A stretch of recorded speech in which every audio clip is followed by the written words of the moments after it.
This simply cannot be natural behavior, Science Officer Vex insisted, his translucent fingers tapping nervously on the environmental controls of their observation pod. The craft hovered invisibly above a crowded Miami beach, its sensors collecting data that continued to baffle the alien research team. Ambassador Tyranny adjusted her protective visor, the specialized material filtering out the deadly solar radiation that saturated Earth's atmosphere. Through it, she watched a human child gleefully build a castle from the silicate particles covering the shore, completely unconcerned about the radioactive bombardment happening to her exposed skin. Their medical records confirm it, Medical Officer Zrel added, her voice tinged with professional fascination. They even classify solar damage by degrees. First degree, temporary pigmentation changes. Second degree, painful cellular trauma they call sunburn. Third degree, blistering and severe damage. They have an entire industry built around products to mitigate these effects. Tyranny's secondary eyes blinked in sequence, her species' indication of profound confusion. Yet they deliberately seek it out, even knowing the damage. More perplexing.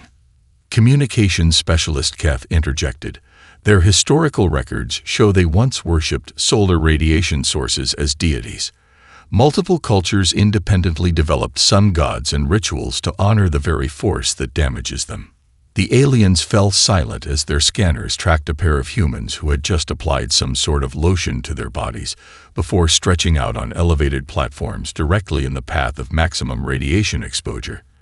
The beings closed their eyes, their expressions suggesting pleasure rather than concern. Could they be radiation addicts? Suggested Security Officer Malk, whose species had evolved in deep underground caverns. Perhaps the cellular damage triggers some form of neurochemical response that rewards this behavior. Tyranny considered this theory. It wouldn't be the first species discovered with self-destructive tendencies. The Methane brothers of Rigel 7 deliberately exposed themselves to oxygen for its hallucinogenic effects, despite its corrosive impact on their respiratory systems. We need to expand our study, Tyranny decided. Deploy medical probes to multiple regions. I want tissue samples, cellular response data, and neurological readings from humans at various stages of exposure. The data began flowing in from sites around the planet.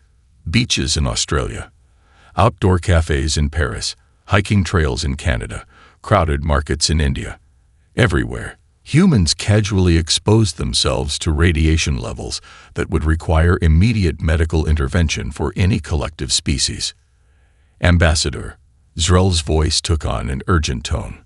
The biological readings are showing something unexpected. Their DNA, it's not just being damaged, it's responding. The medical screens displayed microscopic images of human cellular structures. The radiation was indeed causing breaks in the DNA strands, but specialized proteins were rapidly moving to repair the damage. More surprisingly, the skin cells were producing a dark pigment in direct response to the radiation. They've evolved to live with it, Vex whispered in astonishment. Not just tolerate it, they've integrated it into their biology. Tyranny's primary heart quickened its beat. In 3 centuries of diplomatic service, she had never encountered anything like this. The implications were staggering. If humans had evolved to withstand, perhaps even require, what most species considered deadly, what other extremes might they have adapted to? Contact the Collective Council immediately, she ordered. Classification of Earth requires immediate revision. These aren't just another carbon-based intelligence. These are radiation handlers. The galaxy needs to know what we've discovered here. Science Officer Vex had never felt more conspicuous, despite the diplomatic immunity granted by the hastily signed Earth Collective Accords. His environmental suit, necessary to shield him from the solar onslaught, drew stares from every human on Santa Monica Beach. The suit's cooling systems worked overtime, struggling against the California heat. "They're recording us again," muttered Research Assistant Lear, whose slender form was nearly lost inside her own protective gear. The team's monitoring equipment, sleek by collective standards, looked absurdly bulky next to the compact devices humans carried everywhere. A group of young humans approached, their skin glistening with oils, and their expressions curious rather than fearful. Vex's translator picked up their chatter. Do you think they're actually aliens or just film students? Those suits are epic, though. I'm totally posting this. Greetings, Earth natives, Vex attempted, his voice modulated through external speakers. We are conducting non-invasive observational research on solar exposure patterns. Please continue your normal activities. The humans erupted in delighted laughter, several raising their devices to capture the moment. A female with elaborately colored hair stepped forward, holding a tube of some white substance. You guys must be roasting in there. Want some sunscreen? Spiff 50. She gestured at Vex's helmet. Though I guess you'd have to take that off first. The research team exchanged alarmed glances through their visors. The human was offering a substance to intensify their radiation exposure and suggesting they remove protective gear. This confirms preliminary assessments, Lure whispered through their private channel. They believe their protective compounds are sufficient against radiation that would instantly damage our epidermal layers. Vex was about to decline when his scanner alerted him to something alarming. Near the shoreline, several humans were laying completely motionless, deliberately angling their bodies toward maximum solar exposure. Their skin temperatures were elevating beyond normal parameters. Emergency protocol activated, he announced to the team. Multiple subjects exhibiting signs of radiation poisoning. Intervention required.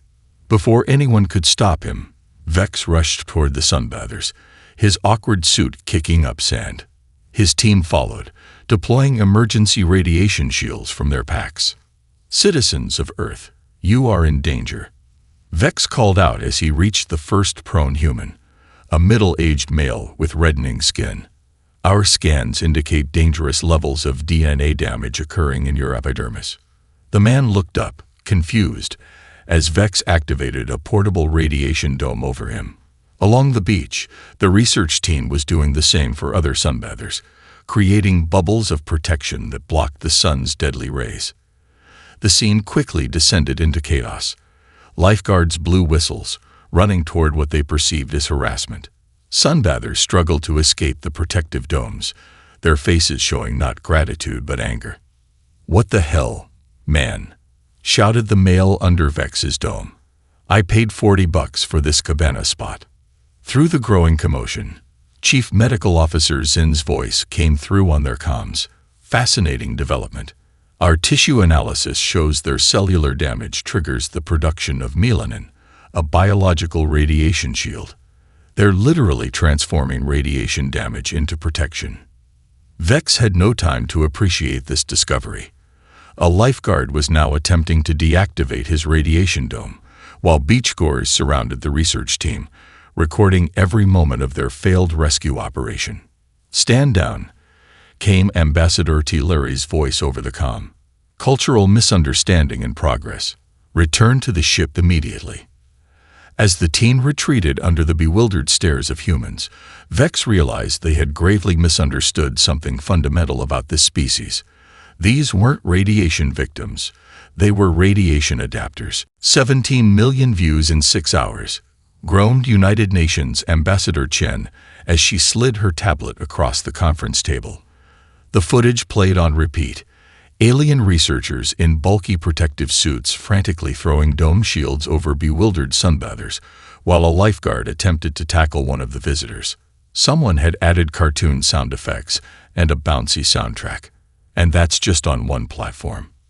Across the table, Star Collective Ambassador Larry's facial membranes flushed a deeper blue, her species equivalent of embarrassment. We offer our deepest apologies for the incident. Our researchers were genuinely concerned for the human safety. I understand that, Ambassador Chen replied. But we need better cultural briefings for your people. The internet is calling this the sunbather abductions. Late-night comedians are having a field day. On the wall screen, a popular talk show host was mid-routine. These aliens traveled 17 light years just to become the galaxy's most overprotective parents.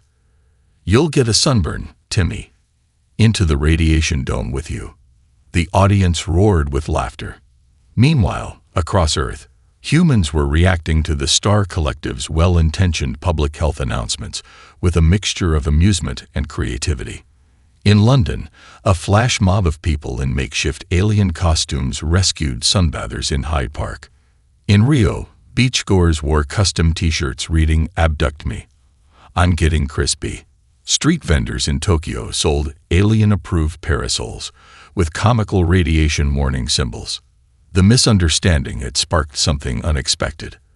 A global inside joke that humans shared at the expense of their extraterrestrial visitors. But aboard the Star Collective's orbital station, the mood was far from humorous. The data is undeniable. Science Officer Vex explained to the assembled researchers. Humans have evolved cellular repair mechanisms that not only mitigate radiation damage, but actually harness certain wavelengths for biological benefit. He displayed a holographic model of human DNA with its repair enzymes highlighted.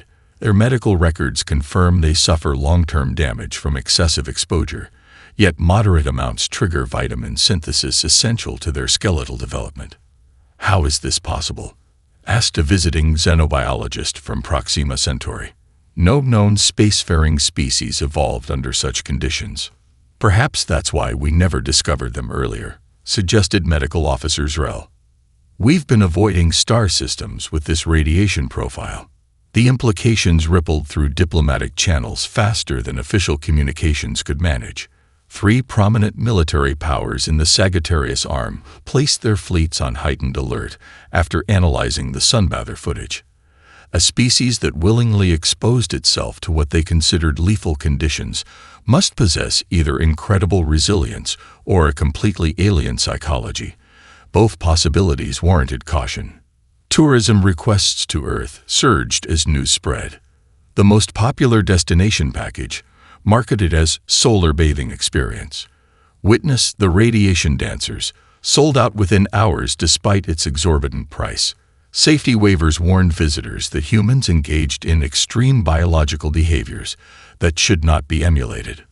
On the popular Galactic travel show, Bizarre Destinations, host Clitic nervously removed his protective glove on a Hawaiian beach, exposing his gray skin to direct sunlight for precisely 3 seconds before hastily replacing it. The tingling sensation is immediate, he gasped to the camera, his voice trembling with a mixture of fear and excitement. This is how humans live every day. Truly, we have discovered one of the most extreme species in the charted galaxy. What had begun as a diplomatic embarrassment was rapidly transforming into something else entirely.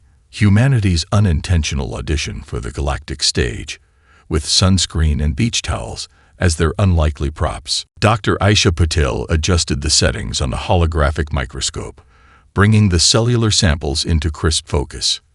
Beside her, Ambassador T. Larry leaned forward, 4 eyes blinking in sequence as the human skin cells visibly changed under the controlled ultraviolet exposure. "Watch closely," Dr. Patel instructed, her voice steady despite the historical significance of this demonstration. These skin samples come from various human populations with different ancestral sun exposure. This first sample is from a person of Nordic descent.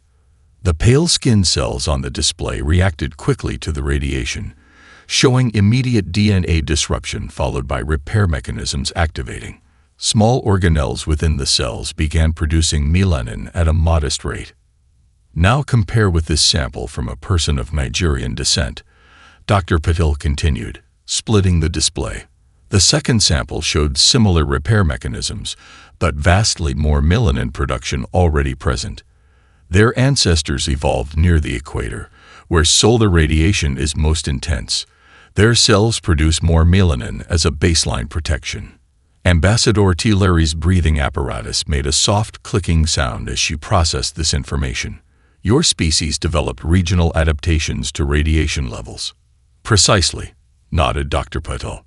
What you're seeing is the result of thousands of generations evolving under our sun. But here's what's truly fascinating. She entered new commands, and the display shifted to show a biochemical pathway. This is vitamin D synthesis. Humans require UVB radiation to trigger this process in our skin. Without it, our bones weaken, our immune systems falter. The ambassador's secondary appendages trembled slightly. You require the radiation for health. In moderation, yes, Dr. Patel confirmed. Too little sunlight causes diseases like rickets. Too much causes skin damage and cancer.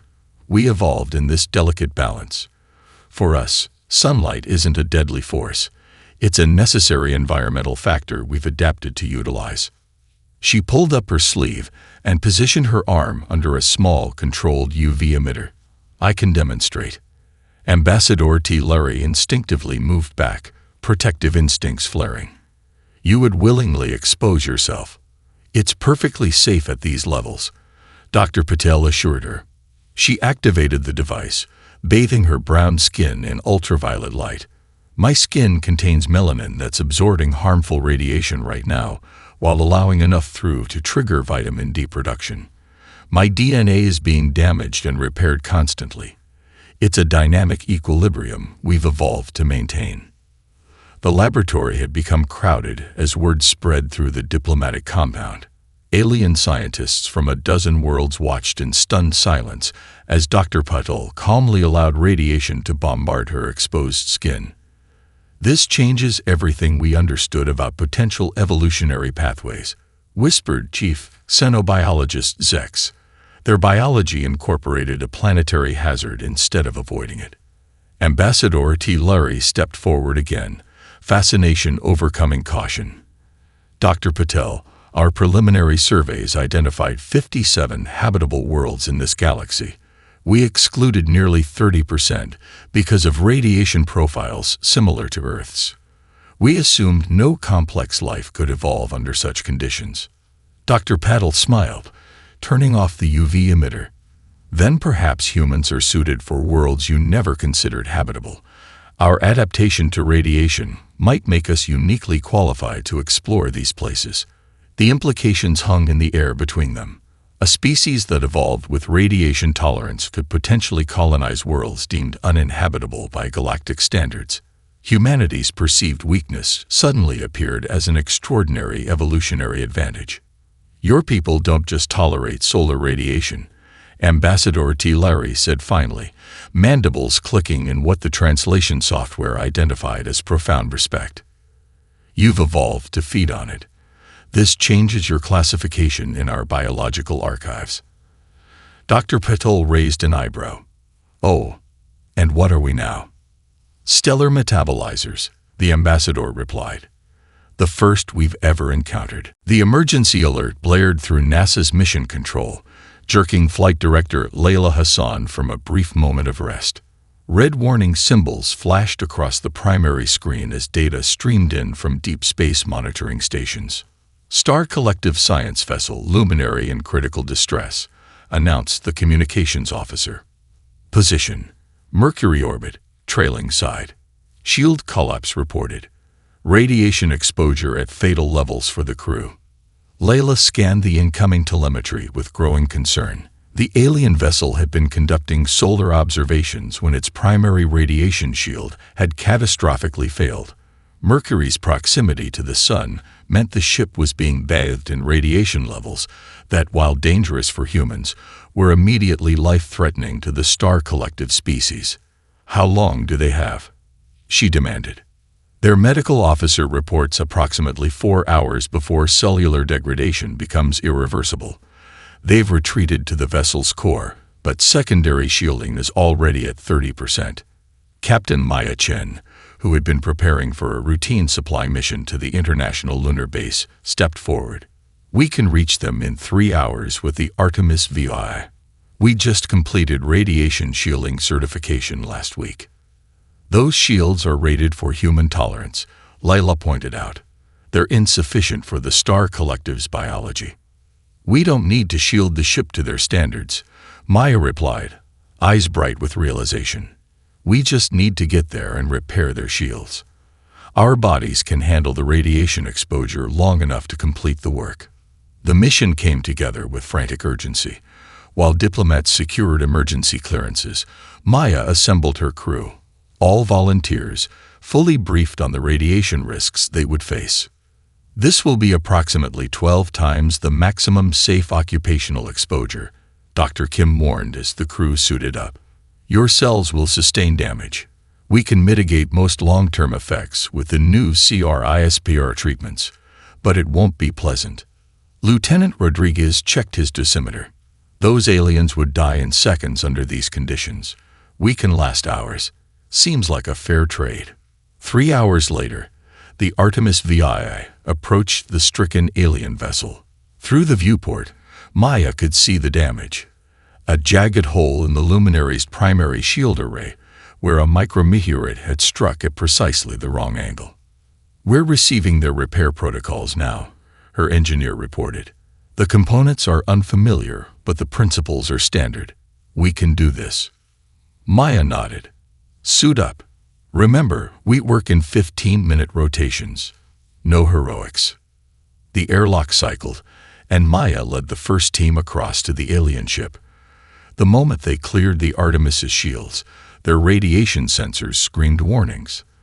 Through her helmet, Maya could feel the heat on her face, the invisible, deadly energy that her body was designed to resist, at least temporarily. Inside the alien vessel, wide-eyed Star Collective crew members watched from behind emergency barriers as the humans moved through radiation fields that their sensors showed as bright red death zones. Your shields can't handle this, gasped the alien engineer, his translator struggling with his distressed vocal patterns. Your cellular structure will be compromised. We're built differently, Maya replied, her voice steady despite the sweat already beading on her forehead. This is uncomfortable, but not immediately lethal for us. Now show us the shield generator schematics again. As the repair proceeded, news of the rescue attempt spread through the Star Collective fleet. Viewing feeds showed humans working in conditions that every alien viewer knew meant certain death. Commentary ranged from horrified to awestruck. They walked through stellar fire, one commentator noted in disbelief. Their bodies resist what our science cannot shield against. These aren't just radiation-tolerant beings. They're solar warriors. Captain Maya Chen stood before the United Nations Security Council, still showing the fading tan lines from her Mercury mission. Behind her, a holographic display showed the newly commissioned Stellar Response Unit insignia, a stylized human silhouette against a blazing sun. 3 months since the luminary rescue, she reported, and we've received 27 requests for human assistance in high radiation environments. The Star Collective has formally proposed an exchange program, offering advanced propulsion technology in return for trained radiation workers. General Secretary Okonkwo leaned forward. And the health risks to our people. Dr. Kim stepped up beside Maya. We've refined our pre-exposure protocols and post-mission treatments. CRISPR repair therapy has proven effective at mitigating long-term DNA damage. The risk profile is now comparable to other hazardous professions. In orbit above Earth, the first purpose-built training facility was nearing completion. The Radiation Acclimation Center featured graduated exposure chambers where volunteers, mostly experienced astronauts and disaster response specialists, were learning to work efficiently in radiation environments that would incapacitate any other known species. Commander Jackson floated through the station's observation deck, watching as a team practiced emergency repairs on a simulated alien vessel. Through the reinforced viewport, trainees moved with careful precision, their specialized suits offering minimal protection compared to what alien workers would require. Status check, he called over the comm. Green team holding at 8 times standard exposure, came the response. Vital signs within parameters. Shield repair simulation at 60% completion. Watching from behind triple-thickness radiation barriers, Ambassador T. Larry's secondary eyes remained wide with astonishment. Even after weeks of observing these exercises, she couldn't fully acclimate to the sight of beings voluntarily entering radiation fields her species considered immediately lethal. Your people have created an entirely new professional category, she remarked to Commander Jackson. No other species can perform these functions. The commander nodded. Necessity breeds innovation. After Mercury, We realized we had something unique to offer the galactic community. On 18 worlds across 5 star systems, the impact was already evident. Fashion designers were creating Earth-style leisure wear, garments patterned after human beach attire, though constructed from materials that actually blocked all radiation. The items were wildly impractical for their wearer's biology, but had become status symbols, representing connection to the mysterious radiation-eating humans. Meanwhile, on the Star Collective Medical Research Station Healing Light, cynobiologists worked diligently to understand the human radiation response. The goal wasn't to replicate it. Evolutionary adaptations couldn't simply be transferred between species, but to develop treatments for radiation exposure based on human cellular mechanisms. The repair enzyme complex is remarkable, noted Chief Medical Researcher Vril, studying molecular models of human DNA maintenance proteins. Their cells don't just resist damage.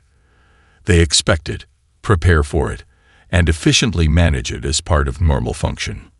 Back on Earth, the first civilian training program was accepting applications.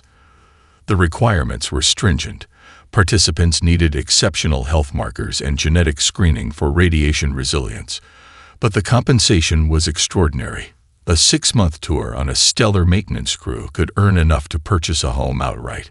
The application system crashed 3 times on its opening day, as hundreds of thousands apply for the 1,000 available positions.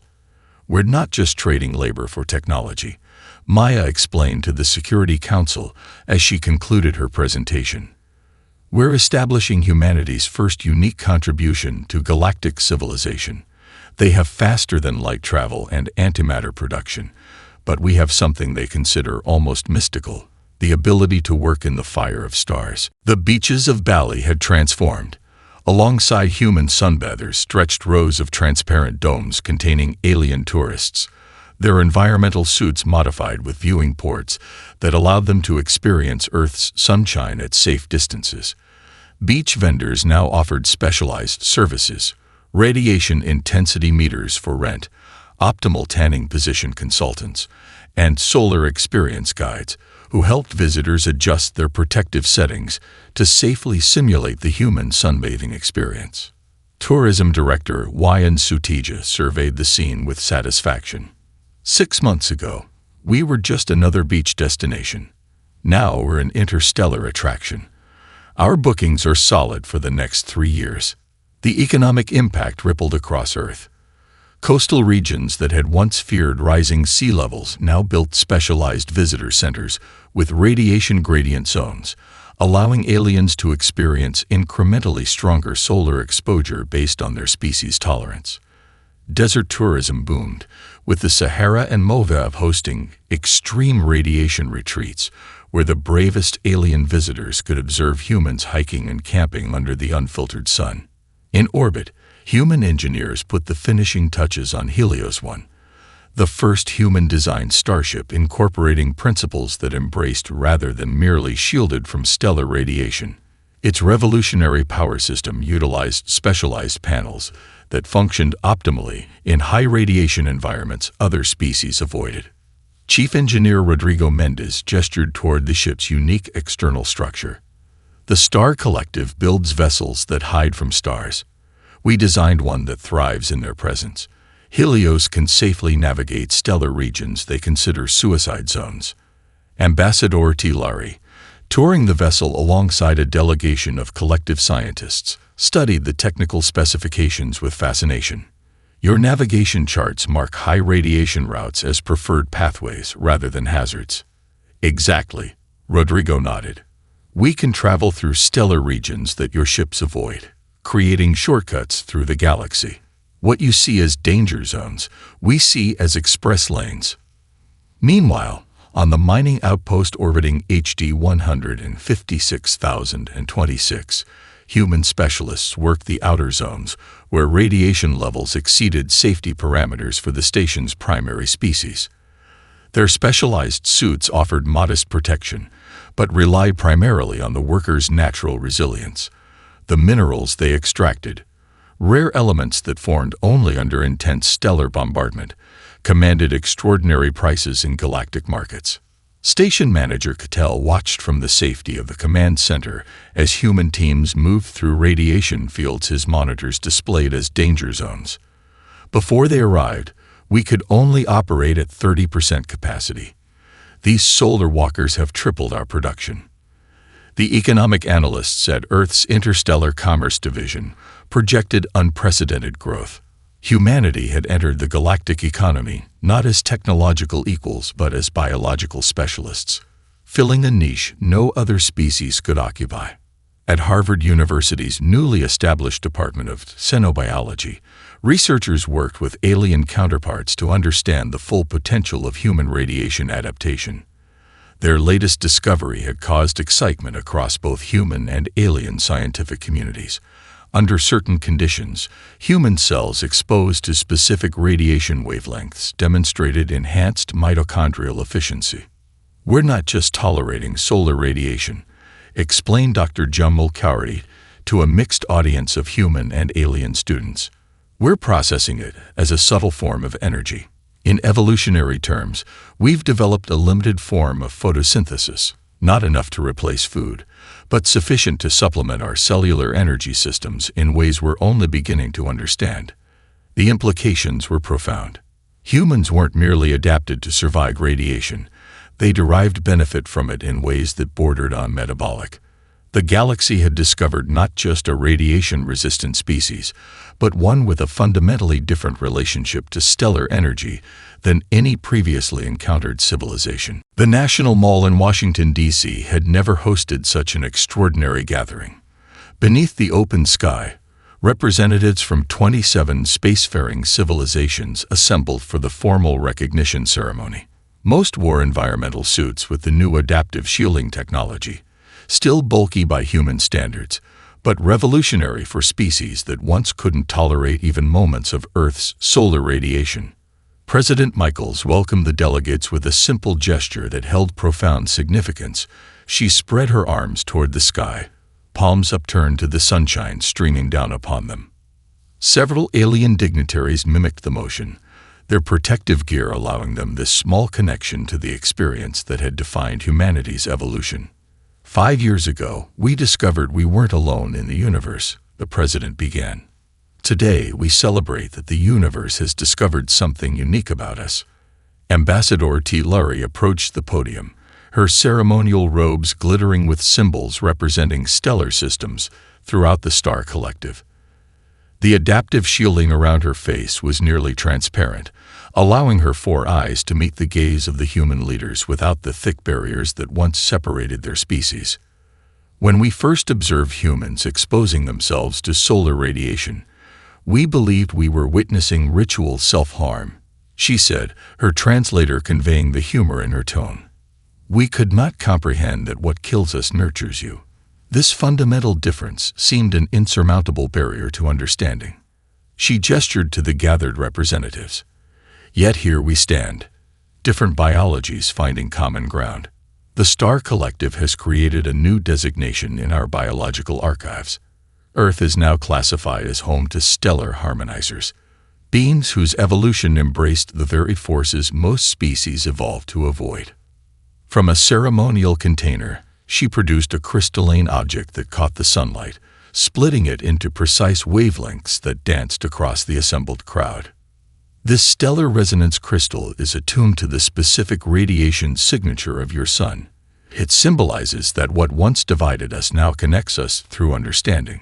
As President Michaels accepted the crystal, a group of children from schools across Earth moved into the center of the gathering. They began a choreographed dance that told humanity's story, from prehistoric hunters following seasonal paths, to farmers tracking the sun for crops, to modern sunbathers enjoying beaches, and finally to radiation workers venturing into the stars. The alien dignitaries watched in continued amazement as the children danced under direct sunshine, their movements celebrating rather than fearing the radiation that bathed them. For many visitors, despite their intellectual understanding, the emotional impact remained powerful. These young creatures were flourishing in conditions that would kill their own children in minutes. Dr. Aisha Patel, now serving as Earth's chief science liaison to the galactic community, observed the ceremony with quiet satisfaction. Her laboratory demonstration years earlier had been the turning point in interstellar understanding. Now she watched as that scientific breakthrough blossomed into cultural exchange. "We've learned something profound through this relationship," she remarked to the Proxima ambassador beside her. "Evolution takes countless pathways across the stars. What's poison to one species is sustenance to another." The ambassador's breathing apparatus hummed thoughtfully. Perhaps that is the greatest lesson of interstellar contact. Not just tolerance of difference, but recognition that those differences may be complementary rather than contradictory. As the ceremony concluded, human and alien representatives mingled beneath Earth's open sky. Children approached the visitors with curiosity rather than fear, while alien scientists adjusted their shields to experience carefully calibrated levels of the radiation humans took for granted. It was a new beginning for humanity, not as conquerors of the stars, but as partners who brought unique adaptations to the galactic community. Their sunlit heritage had become their greatest gift to the universe.